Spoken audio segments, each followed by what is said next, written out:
Hi hello ನಮಸ್ಕಾರ ಎಲ್ಲರೂ ಹೇಗಿದ್ದೀರಾ? ಚೆನ್ನಾಗಿದ್ದೀರಾ ಅಂತ ಭಾವಿಸ್ತಾ ಇದ್ದೀನಿ. ಇವತ್ತು ನಾವು ಹೊರಗಡೆ ಹೋಗಿದ್ವಿ ಮನೆಯಿಂದ.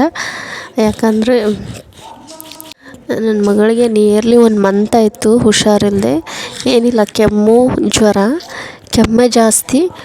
ಹಾಗಾಗಿ ಇಲ್ಲಿ ಗಂಗಾವತಿಲಿ 3 ಡಾಕ್ಟ್ರ್ ಹತ್ರ ತೋರಿಸಿದ್ವಿ.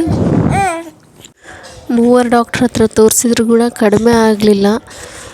ಮತ್ತು ಬ್ಲಡ್ಡೆಲ್ಲ ರಿಪೋರ್ಟು ನೋಡಿದರು, ಅಂದರೆ ಬ್ಲಡ್ ಚೆಕಪ್ ಎಲ್ಲ ಮಾಡಿಸಿದ್ರು ಕೂಡ ಎಲ್ಲ ನೆಗೆಟಿವೇ ಬಂದು, ಡೆಂಗು, ಟೈಫಾಯ್ಡು ಅದೆಲ್ಲ.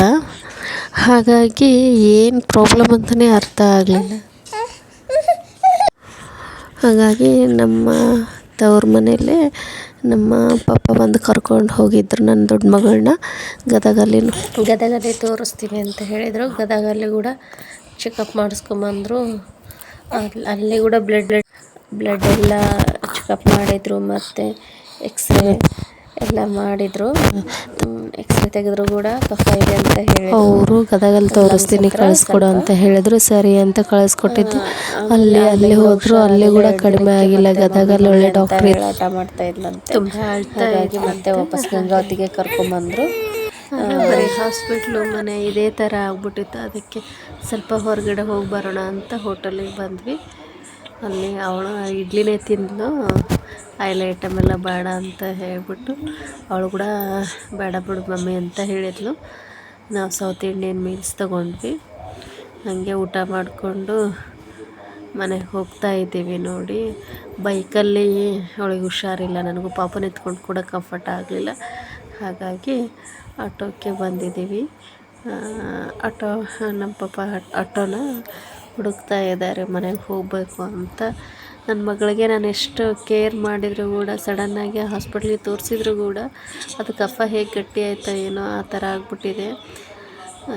ಕಫ ಕರಗ್ಸೋಕ್ಕೆ ನೆಬ್ಲೈಸರ್ 2-3 ಸಾರಿ ದಿನಕ್ಕೆ 6 ಅವರಿಗೆ ಒಮ್ಮೆ ಅಂತ ಹೇಳಿದರು. ಒಂದು 3 ಸಾರಿ ದಿನಕ್ಕೆ ಹಿಡಿತಿದ್ವಿ. ಅವಳ ಕಷ್ಟನೇ ನೋಡೋಕ್ಕಾಗಲಿಲ್ಲ.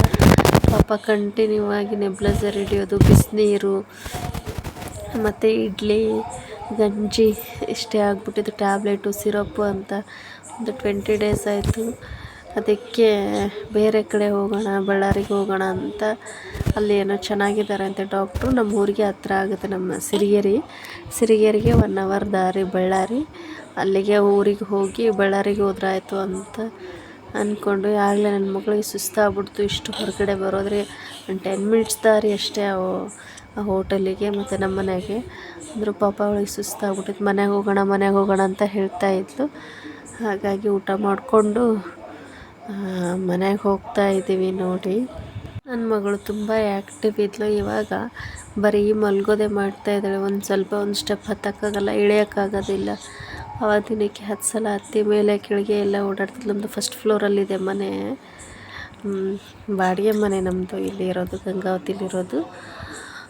ಅವಳಿಗೆ ಸ್ಟೆಪ್ ಹತ್ತಕ್ಕಾಗ್ತಿಲ್ಲ, ಇಳಿಯೋಕ್ಕಾಗ್ತಿಲ್ಲ. ಕೈ ಹಿಡ್ಕೊಂಡೇ ಕರ್ಕೊಂಬರ್ಬೇಕು, ಅಷ್ಟು ನರ್ವಸ್ ಆಗಿದ್ದಾಳೆ.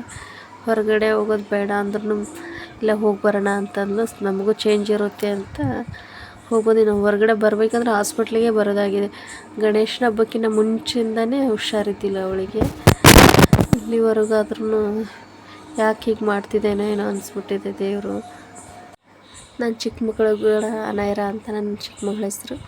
ಅವಳಿಗೆ ಕೂಡ ಅದು ಉಸಿರೆಲ್ಲ ಹಿಂಗೆ ಸ್ವಲ್ಪ ಬಡಿಯುತ್ತಲ್ಲ, ಹಾಗಾಗಿ ಅವಳಿಗೂ ಸ್ವಲ್ಪ ಲೈಟಾಗಿ ಕೆಮ್ಮು, ಜ್ವರ ಸ್ಟಾರ್ಟ್ ಆಗಿದೆ. ಅವಳಿಗಾಗೆ ಸಿರಪ್ ಹಾಕ್ತಾಯಿದ್ದೀವಿ. ಆದರೆ ಇವಾಗ ಚಿಕ್ಕ ಮಕ್ಕಳನ್ನ ಬೆಳೆಸೋದು ತುಂಬ ಕಷ್ಟ ಆಗ್ಬಿಟ್ಟಿದೆ. ಚಿಕ್ಕ ಮಕ್ಕಳಾಗಲಿ ದೊಡ್ಡವರಾಗಲಿ ಮಕ್ಕಳನ್ನ ಬೆಳೆಸೋದು ತುಂಬ ಕಷ್ಟ. ಸಡನ್ನಾಗೆ ಟ್ರೀಟ್ ಮಾಡಿದರೂ ಕೂಡ ಇಷ್ಟು ಕಡಿಮೆ ಆಗ್ತಾಯಿಲ್ಲ ಅಂದರೆ ನನಗೆ ಬೇಜಾರಾಗ್ಬಿಟ್ಟಿದೆ. ಏನಪ್ಪ ಲೈಫ್ ಅಂತ ಅನಿಸ್ಬಿಟ್ಟಿದೆ. ಇವಾಗ ಮನೆಗೆ ಹೋಗ್ತಾ ಇದ್ದೀವಿ. ಮನೆಗೆ ಆಗಲೇ ಸಾಕಾಗ್ಬಿಟ್ಟು ಚಳಿ ಅಂತ ಇದ್ಲು. ಇಂಥದ್ರಲ್ಲಿ ಯಾಕೆ ಹೋಗೋದ ಅಂತ ಹೇಳಿದ್ರು ಕೂಡ ಹೋಗೋಣ ಅಂತೇಳಿ ಇವಾಗ ಮನೆಗೆ ಹೋಗೋಣ ಅಂತ ಹಂಗೆ ಹೋಗ್ತಾ ಇದ್ದಾಳೆ. ಒಂದು 5-10 ಮಿನಿಟ್ಸ್ ಬೇಕೇ ಬೇಕು ನಮ್ಮ ಮನೆಗೆ ಹೋಗೋಕ್ಕೆ.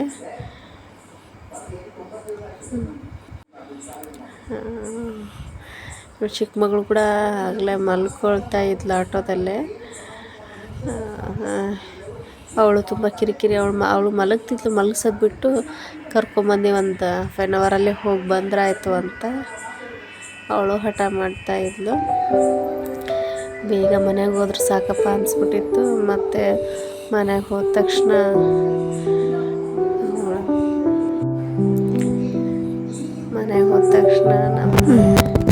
ಇಲ್ಲೇ ನಮ್ಮ ಮನೆ ಬಂತು.